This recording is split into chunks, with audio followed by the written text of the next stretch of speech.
Welcome to Nuances, Beyond First Impressions with the Asian Diaspora.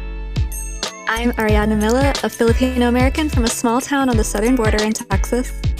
I'm Sherilyn Lee, a new American with Chinese Mauritian roots. Together, we wanted to create a safe space where everyone feels welcome to learn more about the AAPI community. We hope that through the personal stories we'll hear, we'll all get a glimpse of the humanity behind the stereotypes, how we have so much in common in some ways and so little in other ways. Did you know that until 1952, federal policy barred immigrants of Asian descent from becoming U.S. citizens and having the right to vote? If you're a Texas citizen, don't forget to exercise your right to vote in the May primary runoff.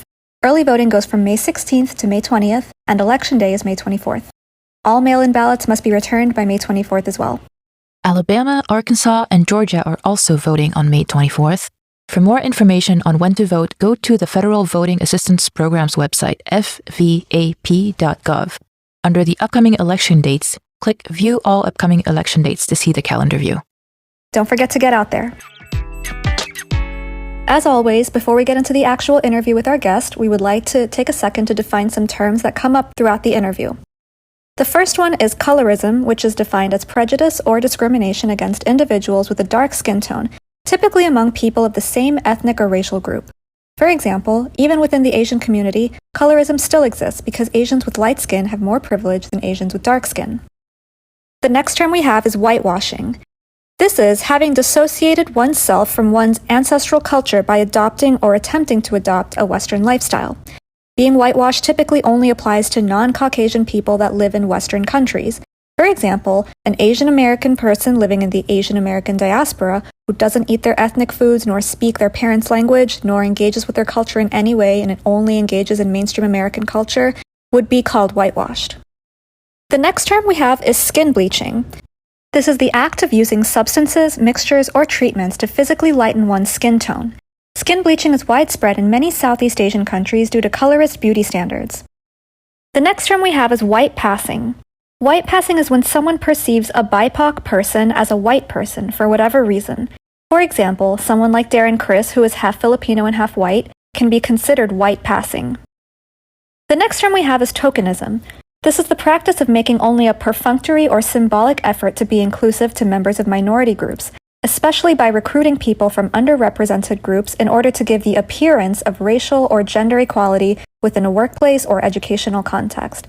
Tokenism is not true inclusion. It is just an effort to give the appearance of diversity. In fiction, the token character can be based on ethnicity, religion, sexual orientation, or gender. Token characters are usually background characters and, as such, are usually disposable and are eliminated from the narrative early in the story in order to enhance the drama while conserving the main characters. The final term we have is token friend. This refers to being the one BIPOC friend in a friend group. A token friend is a person who is added in a group so that other members of the group can feel good about themselves and can point to the token friend as quote-unquote proof that they are not racist. And without further ado, let's get into the interview with Lisa Danaë. Hailing from California, Filipino-American artist Lisa Danaë has long been a powerhouse vocalist in the music industry. As she grew as an artist, Lisa's goal became to spread her story of growth and empowerment through the same powerful pop hooks and unfeigned, timeless lyrics that she grew up listening to. Her ability to pay tribute to the late 90s Y2K pop movement while still honoring her musical tenor in R&B birthed her transition and curation of dark pop, where she takes deep sound to balance and challenge the uplifting lyricism and vocal tenor to create an addictive genre blend. Recently, Lisa was selected to participate in GRAMMY Next, and over the next year, it's exciting to continue to embark on this new phase of Lisa Danaë, resonant, audacious, and unafraid. Lisa, welcome to the show. Thank you for taking the time to be here. Thank you. Thank you for the intro. I'm excited to have you on this show because you and I have talked a little bit while we were co-writing about the AAPI experience, and you've shared a bit about your experience being Filipino and white. Give us a little introduction of who you are, what it was like to grow up, and when did you become aware of your ethnicity and your place in the AAPI fabric? Yeah, that's a loaded question. So yes, I'm half white, half Filipino. Filipino. My mom is Filipino. She and her family moved here in 1971. She was really young. I don't even think she was 10 when she moved. I grew up in Southern Orange County, and at that time, it was very white. It was a very white community. And I didn't really think much of my ethnic background. I was just living life as a child. And as I got older, my mom would tell me stories that I just don't remember. But I also have a problem when bad things happen to me. I suppress that because I don't want to relive it. So I just don't remember things. But according to my mom, I was bullied, and it was mainly because of my skin color.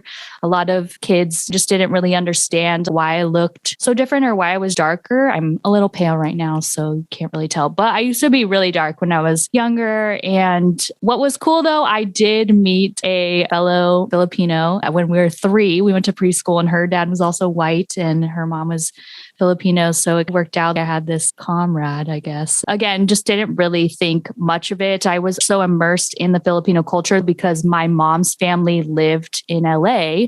So we would always go see them every weekend. We're very family oriented, and that is also a part of our culture. So I was always with my cousins who are all full Filipino, except for one other. I was around the culture a lot because my dad's side lived on the East Coast. So I never really even saw them. So did you feel different from your cousins who were full Filipino? Oh, definitely. Because they were lived in LA, it was obviously more diverse, especially back then. And my core group of high school girlfriends, they were all white. And I didn't know a lot of other Asian Americans in my school. I don't even know what kind of percentage it would have been back, maybe 5%.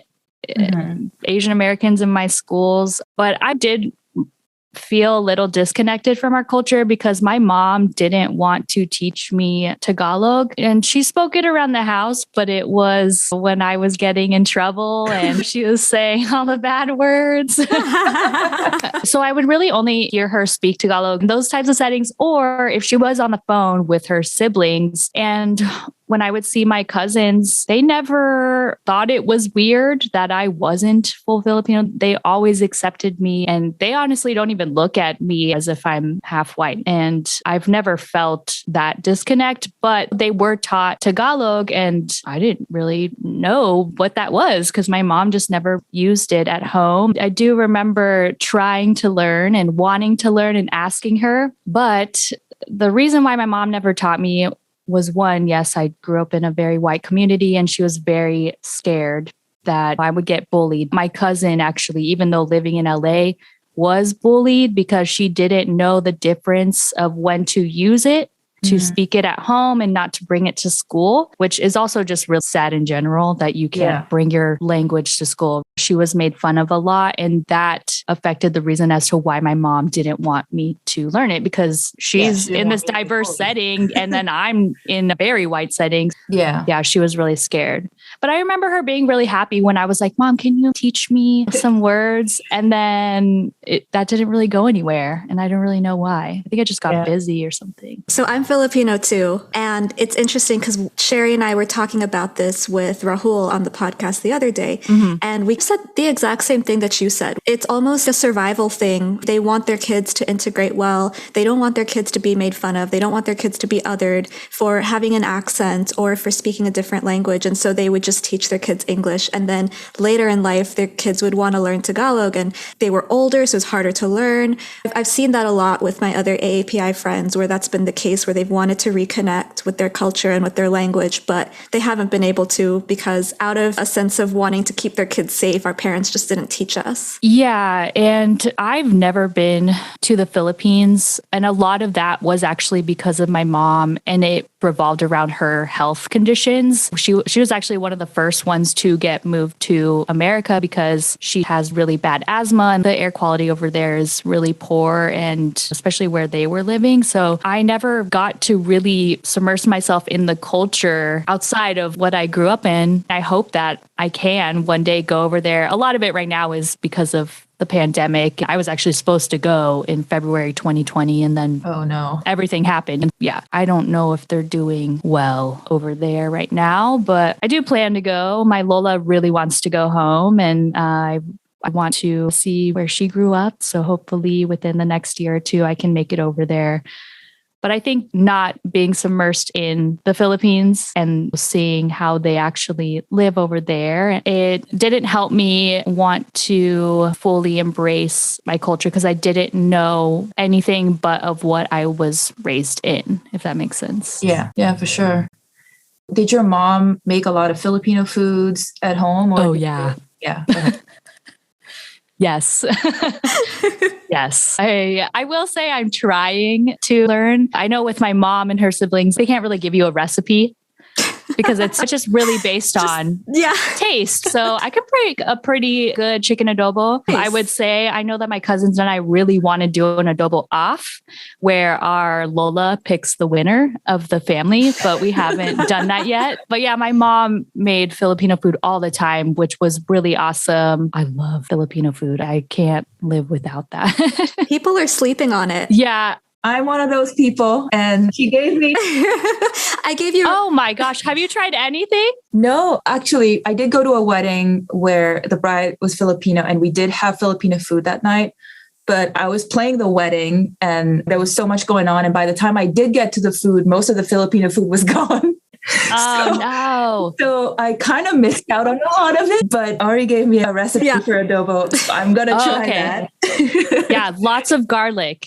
Just remember that if your hands don't smell like garlic, you made it wrong. I was telling Sherry, I was like, if a recipe calls for 2 cloves, it's not 2. You have to add 6. Toss it. Yeah, until the voice of my ancestors stay like tama na. Oh my gosh! What about lumpia Shanghai? Have you had that, Sherry? I feel like that's very common. No. Wow. See, I was gonna say, out of all my the white people in my life, they definitely know lumpia, pancit, and adobo. I think those are the top 3 popular dishes within different cultures that know of it. I'm not sure how I missed out on Filipino food because I feel like I've tried almost every other Asian cuisine. I don't know how I missed out on that one, but I'm going to catch up, I promise. It's hard. I would say if you don't want to make things at home, West Covina would be the place to get really good Filipino food. They have some really great Filipino restaurants over there. We'll have to go check one out. It's far. Tell us a bit about your journey in music and how your identity has come to play in that. Yeah, I majored in music business. What I learned in school was about branding and how to stand out amongst the rest. And I remember there was, a project where I think there were 3 or 4 of us that were the artists, and then everyone in the class were part of our teams. I had a manager and all of that stuff. And a big part of it was, okay, how do we make Lisa stand out amongst the rest? And being Filipino was the answer for them. That's what they were selling. And so I was taught that's what was going to make me stand out. And even my parents instilled that in a way because I don't look like everyone else. They said that's going to help you a lot because you're unique. And then the more that I got involved in the industry and started releasing my own music, meeting other people in the industry that are managers, execs, A&R, and marketing people, especially, I was advised not to use that and to just be more white and to look more white, to sound more white, which is weird because I feel like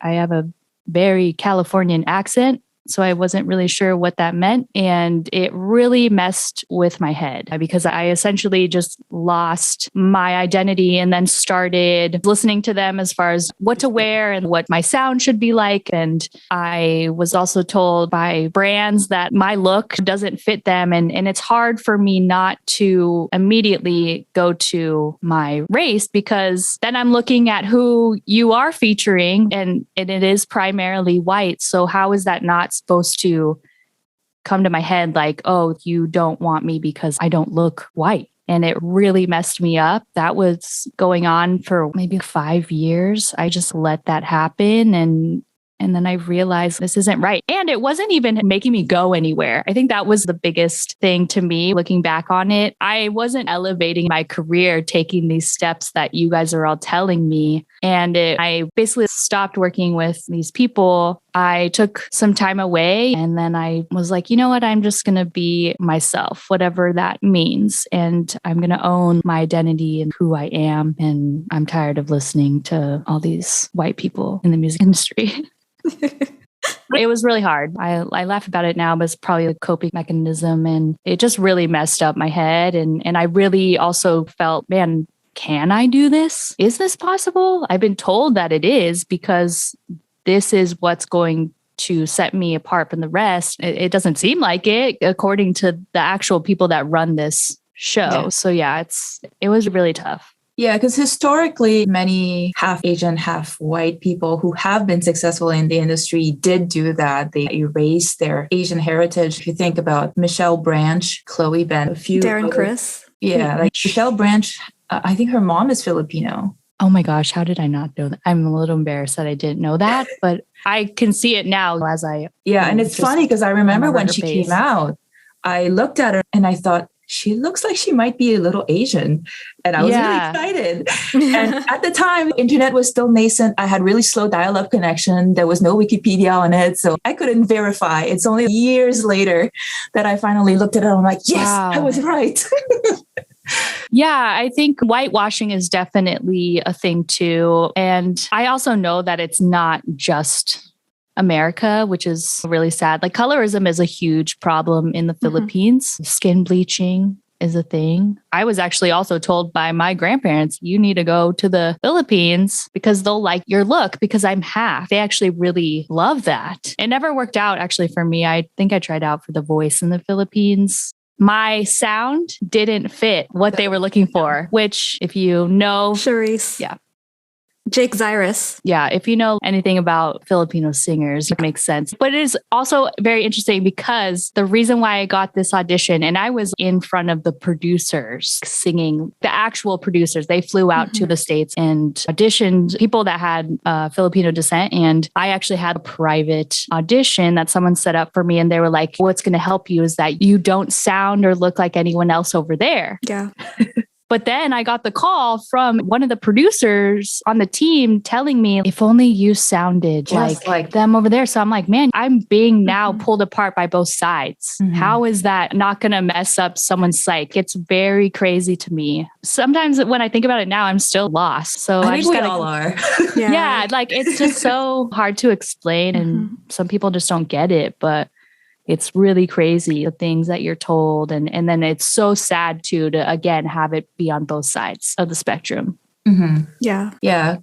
Again, just ignorance. When I've met people at conferences and they ask me what kind of music I make, or they try to give me advice and they're like, why don't you get into K-pop or anime music? I'm not Korean or Japanese. And even if I was, that doesn't mean I want to make K-pop or anime, right? Yeah. Right. Yeah. And it's hard for people not to have a nice box to put us into. And that's just human nature. Our brains are designed to take shortcuts and minimize critical thinking as much as possible. And so when you're white, it's easy to put you in the white box, and you're Asian, they want to put you in an Asian box. But now we don't really fit neatly in any of those boxes. It takes a while for people to get that. Yeah, I think they want it. But again, it's like they don't know what to do. There's this infrastructure in the music industry that has been around for so long. They want that unique person, but they really don't know what to do with it. So then it's almost like they just resort back to what was set in stone years and years ago. It's very interesting. It's definitely a trend that when they ask for something different, it's different in one very particular way, but then everything else has to be the same. Yeah, that. Even when they do those no makeup photo shoots, it's usually a no makeup photo shoot of a traditionally beautiful woman to begin with. They're not going to do a no makeup photo shoot of somebody that they think looks average or ugly, right? So, we want them to be different, but like not too different, And it's a very slow move towards diversity. Yeah. It's been intimidating. And it's also hard because I, like many people, unfortunately compare myself to others. Now that I've gotten older and know more of the industry, it makes comparing a little easier, if that makes sense, because now I'm really dissecting, she's white or it's You know that you're not on the same playing field. There's a privilege that is given. And I just really wish that people would recognize that. And I really also want to say this does not negate anyone's work ethic or anything like that. But there is a privilege. And I just wish that people would recognize that. It's undeniable. Again, I don't want to diminish someone's talent and work ethic. But if we're all at the same level and one's being chosen, usually it's the white one. Come on. Yeah, you should know. So. Yeah, definitely. So being also white, have you ever felt that you actually did get some of the white privilege, or did you always feel like you were treated as Asian? I personally don't think so. I don't consider myself white passing. If someone does, then I just don't see it. And I think it's really just because of the color of my skin. Like I am very tan for Filipino. And I will say when I was in high school, my core group of girlfriends, again, they were all white. And I remember one of them saying that no one could judge us because we have one Asian in the group. Ooh. And so that gives us diversity. Ooh. Now, let me say, I really do love this girl. And at the time, like it really did something to me. I did not take that as a compliment, but I just let it slide. And then as I've gotten older and all the things that have happened since then with diversity, and now when I think about it, I'm like, that was really not cool. Yeah. And should not have been said. And I think because of that, and then even going to college, because I was in a very white college as well. I think it was split between white and black. But as far as Asians go, I was, I don't know, less than 1%. I never really felt that I got a white privilege in college either.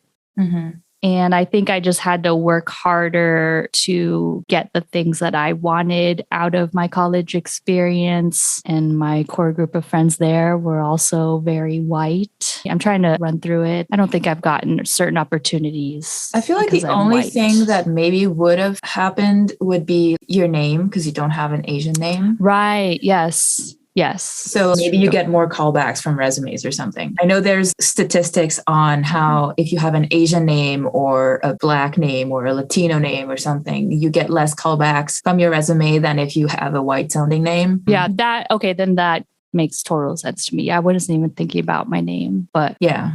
But yeah, it is pretty interesting. I just realized as you were talking that I have never been in a situation where all of my friends were white. Yeah, I have. And I grew up in a border town, mostly Latino, not a lot of white people. So I didn't feel it then. But then I get to college and I get to Baylor. And yeah, it's very white. And I was an English major. So you go to the science buildings, you go to the engineering buildings. It's really diverse. But in the English building, there's two of us. Yeah, I know. I'm trying to figure out who was part of the AAPI community in any of my schooling, but I feel so bad. There were some, and they were actually involved in music because I used to play violin and they were all in orchestra.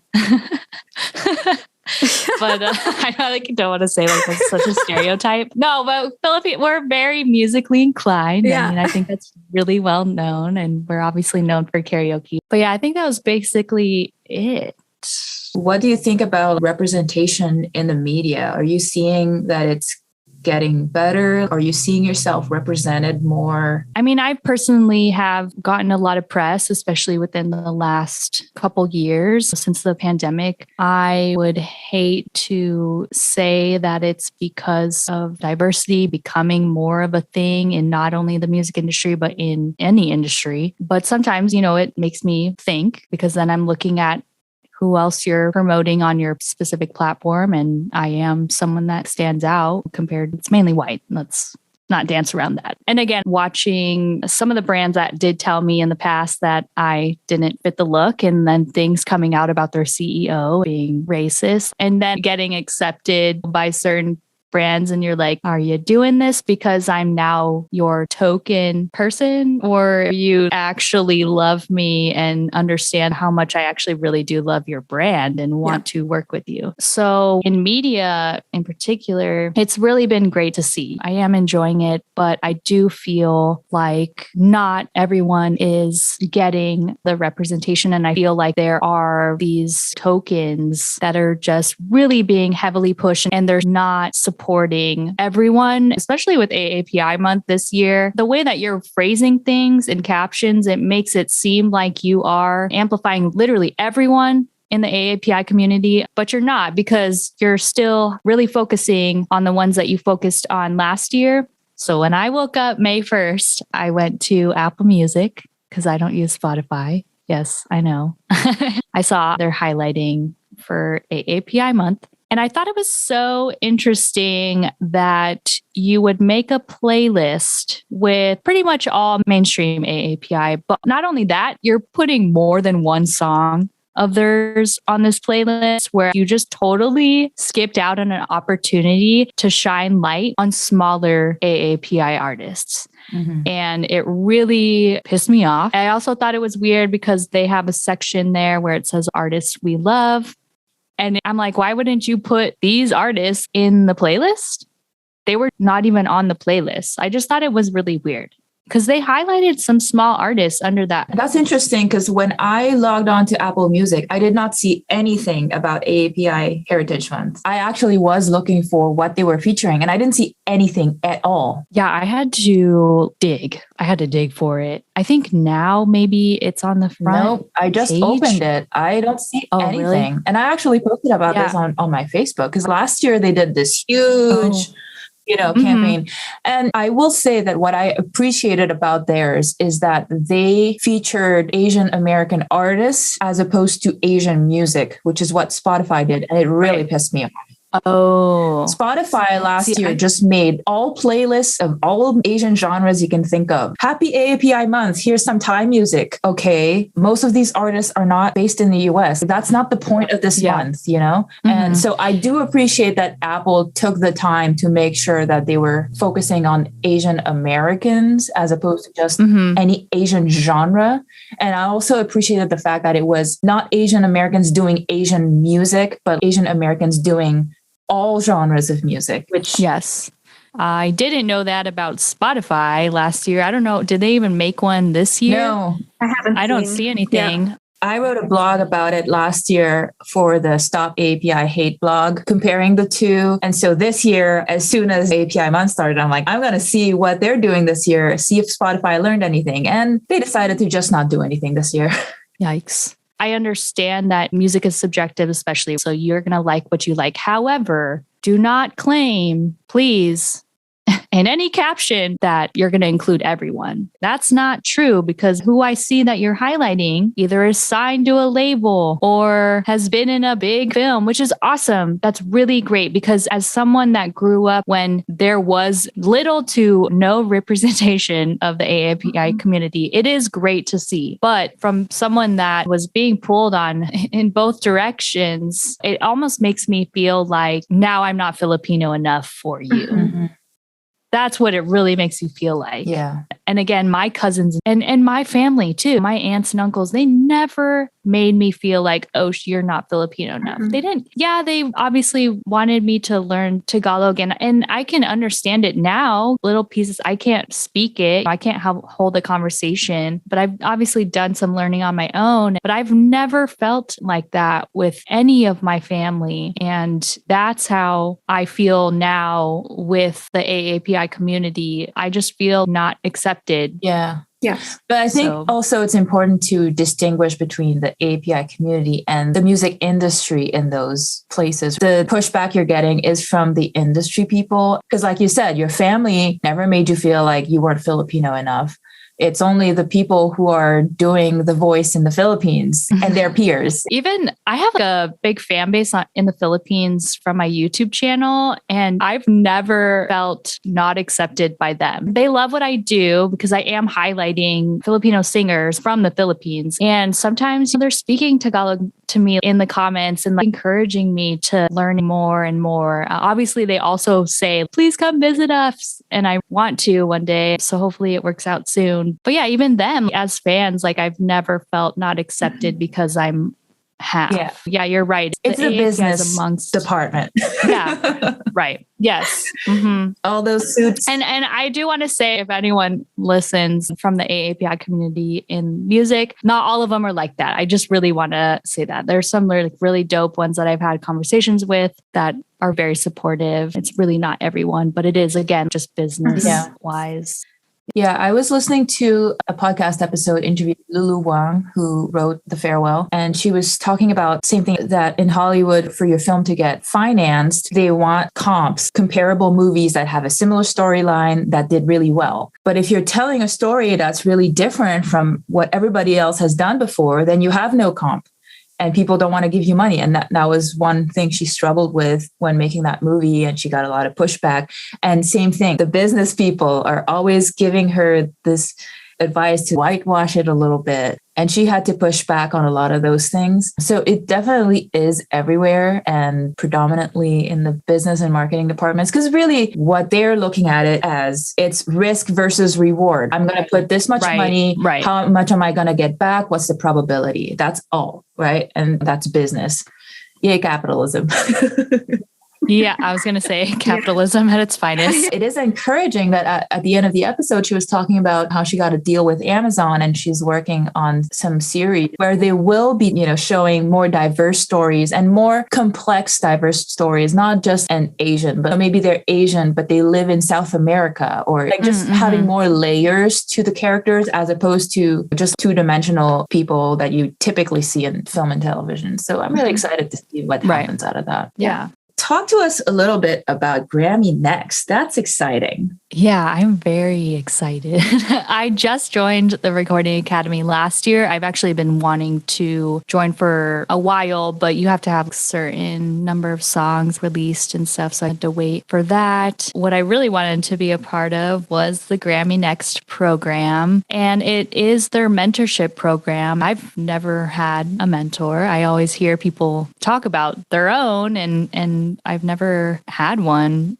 I don't really know what that dynamic is, but I felt seen and I was getting this recognition from an organization that is filled with all of the music industry peers. And it was just really cool to have that land in my inbox. We haven't started the program, so I really don't know what to expect. I know I get a mentor and be in these exclusive events that are held for all of the Nexters. And I also know they select a small group of people every year to participate in this program. Someone told me it was only 20 or so. So that also meant so much to me that I was accepted. Again, I felt like I've done so much and I've been through a lot in my career, but to finally be recognized by an organization that's curated amongst the music industry, it means a lot to me to be accepted. So I'm excited. Hopefully we start soon and I'll let you guys know how that goes. Yeah. So, yeah. To me, what's the most exciting about this is that it happened after you stopped listening to all those other people telling you what to do. Yes.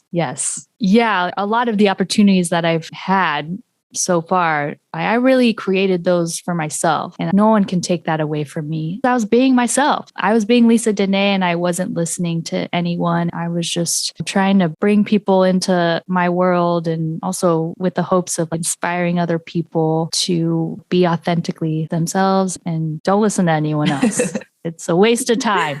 It's a waste of time. You can pave your own way, but obviously it's not going to be easy. But again, getting something like this, it's I made that happen for myself, and that means a lot to me. Yeah, congratulations. I think that's really cool. Thank you. And I'm really happy for you.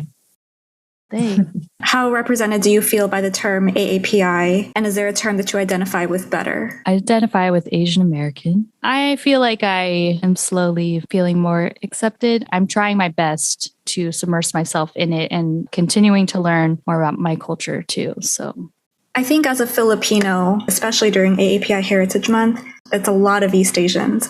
There's not a lot of South Asians included, not a lot of Southeast Asians. And the other layer to that is South and Southeast Asians tend to be darker skinned. I have some friends who are Filipinos who don't feel as included in the AAPI community because people don't put them in that box. Sometimes I don't pass for Filipino, and there's a privilege that comes with being light-skinned in the Filipino community. Yeah, I remember when I was younger, all those boxes that you check for your ethnicity? Okay. When I was younger, there was no Filipino box. Mm-hmm. It was only Asian, and then slowly Pacific Islander was added. And now I believe there is a Filipino box. And I remember my family, especially my mom, was so excited to have that included. And I think that's probably why we've tried to separate ourselves from being considered AAPI, because there was also this moment where Pacific Islander was added, and my mom told me to fill that out. Yeah. And that we're not Asian. But now there's a whole argument that we're actually not Pacific Islander. Yeah. So I think that's also contributed to that. It is because of those little things where we've tried to be our own. Yeah, for sure. I think it's hard with Filipino culture too. It's a mishmash of a bunch of different cultures. Yeah. Yeah, I was going to say that too, because my Lola, she has more of the Chinese, but my grandpa had more of the Spanish descent. Most of us are tan, but two of my cousins, they're actually light skin and their parents are not. So yeah, we have all of those cultures, which makes our culture unique. I do identify as Southeast Asian, but I feel like even the term Filipino is almost too broad because Philippines encompasses how many languages, how many ethnicities and cultural traditions. It's a journey. A lot of Filipinos that I know are trying to find, how do we come home to our indigeneity? How do we reconnect with who we actually are? I hear a lot of mainland Filipinos say, oh, that's just a Filipino American thing. What they don't get is Filipino Americans, with the way our culture is and how many times we've been colonized. I think it's out of a sense of trying to find belonging and identity. And mainland Filipinos don't really have that feeling because they grew up in the Philippines. Wait, where did you grow up? I grew up in the Rio Grande Valley, super South Texas, closer to Mexico than to San Antonio. And wait, do you still live there? No, I go back there though a lot. I love it. The people are really friendly. And I remember growing up, everybody there was Latino and they would ask us about our culture and our language. And they would say, oh, how are you? And we would say, "Kumusta?" And they would be like, oh my God, it's the same. And yeah, we would find lots of commonalities. But I live in Austin now. Oh, cool. I love Austin. Yeah, it's a fun city. A while though.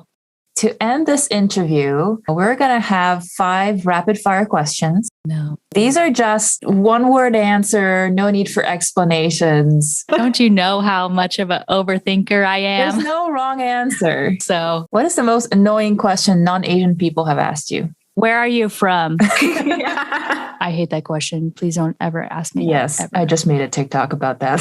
Where are you from? See? And then I'm like, Orange County. And they're like, no, where are you from? And I'm like, oh, I see. Okay. What is a stereotype about your culture that is not true to you? That I should be a nurse. I can't even go to the doctor's office. Let's just say that. I'm so afraid of being in that environment. Okay. What is a stereotype about your culture that is true for you? Singing. Easy. I always grew up singing. That was me taking the mic away, karaoke. Yes. What is an Asian food that you should like but don't? Oh, sadly, there is a lot. This isn't necessarily a food. I will say I don't like soy sauce. Okay. Really? Interesting. I hate soy sauce. I have to obviously use it in some dishes, but I can't taste it, especially with adobo because it's just covered in garlic. But yeah, people judge me for that. No judgment here. What's an Asian food that you'll never get tired of? Lumpia. If you have that at your party, I will eat all of them. I don't care if it's 200, I will eat all of them. And if there's no lumpia at a party, that's a sign that it's not a good party. Oh my gosh. Don't even get me started. My family has done that before. And I'm like, what kind of Filipino party is this, guys? Right? What are we doing? Awesome. Before we let you go, where can people find you? Give us all the plugs. Yeah, I am everywhere on the internet. If you Google Lisa Danaë, Danae, you will find me everywhere on every platform. But my Instagram and TikTok are Lisa Danaë Music. And then Twitter, YouTube, Pinterest, actually. I have a pretty good following on there. It's Lisa Danaë. And then lisadanae.com for my website. And you want to plug your podcast? Oh, yes. And I do also host a podcast called Sound Scrub, where I dissect the writing, production, recording process of a song with the artist and producer. Sherry has been on it as well. And that is also on my website at lisadanae.com. All right. Thank you very much for taking the time to chat with us. We hope you had a great time. We did. Yeah. Yes, thank you. Thank you so much for inviting me. And what you guys are doing is really great. I hope that a lot of creatives in the AAPI community can be inspired by your show and what you guys are doing. Yeah, we hope so. And we hope that people who are outside the AAPI community too will listen and maybe learn a thing or two. Yeah. Yes, hopefully. But yeah, it was great having you. Yeah, and, great to meet you. It was great meeting you. Thank you guys again.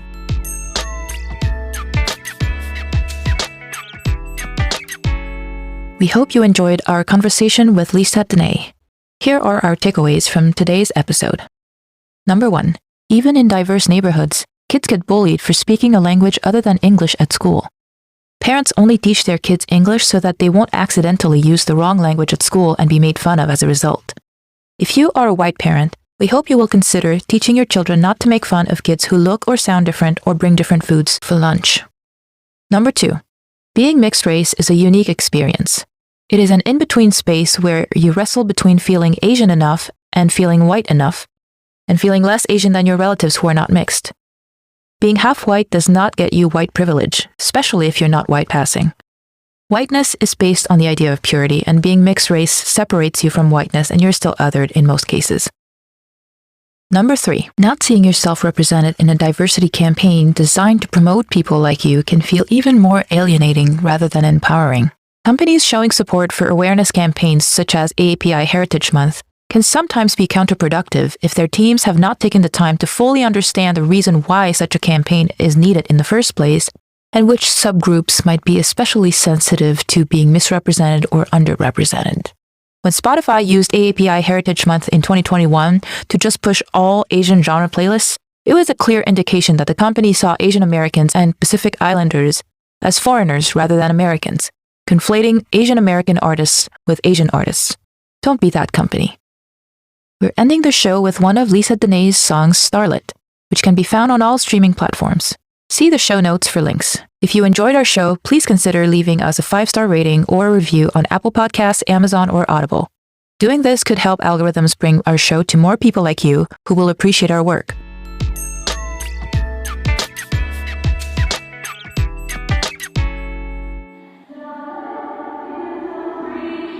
Putting on a show. I wanted to be just like you, always so glamorous, posing for the cameras, front of the line, life's so fire, someone I wanna know. They say I'll never make it, like do I have a plan B? Cause it sounds kinda risky, like a pop Princess Bride dream. I've learned to let the hurt melt away, brush off every word that they say. Cause I'm a starlet, baby that's me, shining bright for the world to see. I'm a starlet, feeling so free when I'm putting on a show.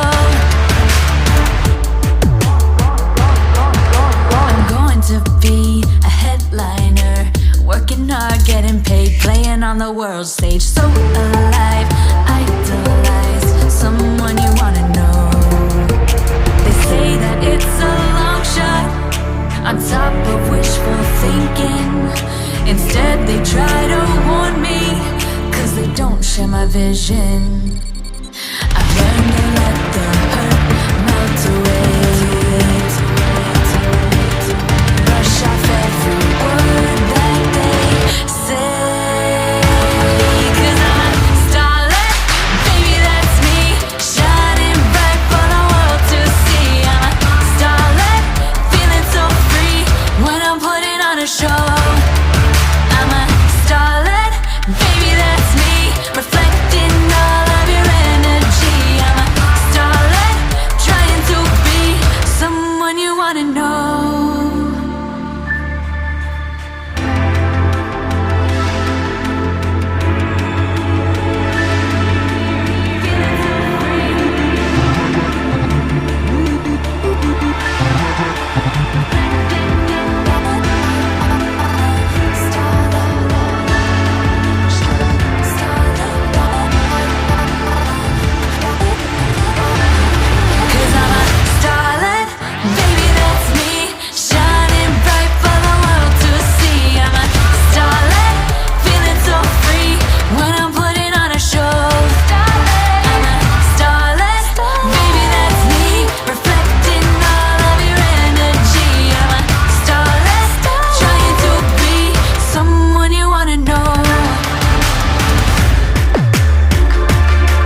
And with that, we hope you'll tune in next week for another nuanced conversation. And remember to exercise your right to vote.